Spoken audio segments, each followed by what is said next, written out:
Read the final line of this engraving. So if all do their duty, they need not fear harm. On its surface, it sounds like a standard nursery rhyme moral, a simple lesson teaching children to behave.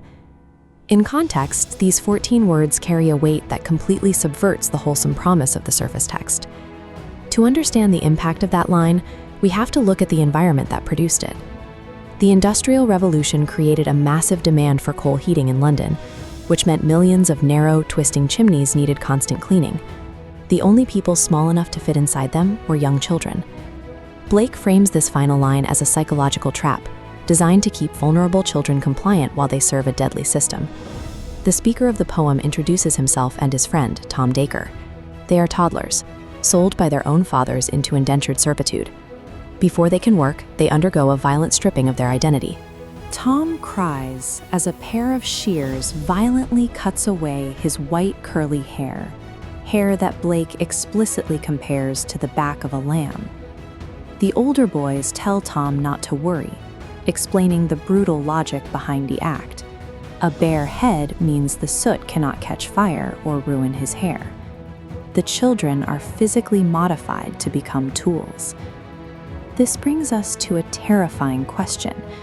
How does a child, stripped of his humanity, enslaved and abused, manage to wake up in the freezing cold, happy and warm, and willingly go back to a job that is killing him? Look at the sheer size of the sweeping rods strapped to this boy. The soot is the inescapable reality of their economic exploitation. It dictates their entire existence. The children sweep chimneys coated in it. They breathe it deep into their lungs, and at the end of the day, they literally sleep in a bed of ashes. This physical reality bleeds into Tom's subconscious. As he sleeps, he dreams that thousands of his fellow sweepers are locked up inside coffins of black. Those black coffins are a medical certainty. Children forced to inhale and live in chimney ash developed severe respiratory diseases and fatal cancers. The soot was an active death sentence. Confronted with a waking life that is physically unsurvivable, the human mind does the only thing it can. It constructs a radical, opposing illusion to cope with the trauma. In Tom's dream, an angel arrives with a bright key to unlock the coffins. He releases the boys onto a green plain, where they wash in a river and shine in the bright sun. The vision perfectly mirrors and reverses their suffering. Black soot washes away in the bright river. Suffocating coffins become open clouds. Then the angel offers a deal.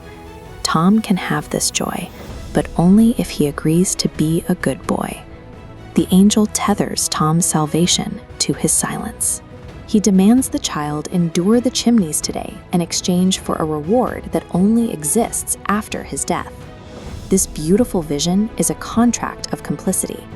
It asks the child to trade their very real present-day suffering for an unprovable, delayed reward. The dream ends.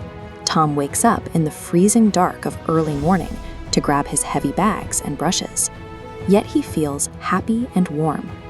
Notice the small boy standing quietly in the background of this photograph. Tom's unnatural emotional shift weaponizes his own mind against him. He no longer needs to be forced to work. He willingly surrenders to it. Blake's critique reveals how economic exploitation and institutional pacification function as two sides of the same machine. The dream functioned flawlessly. It provided no genuine divine comfort. Instead, it acted as an institutional sedative, numbing the child's terror just enough to get him back into the chimneys. Which brings us back to the poem's final warning. So if all do their duty, they need not fear harm.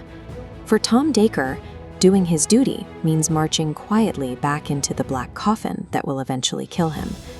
Blake is writing about chimney sweeps in 18th century London, but the warning echoes across history. Institutions have long used the promise of a future paradise to suppress rebellion in the present. If the oppressed focus purely on a heavenly reward after they die, the earthly horrors of poverty and exploitation are allowed to persist unchecked.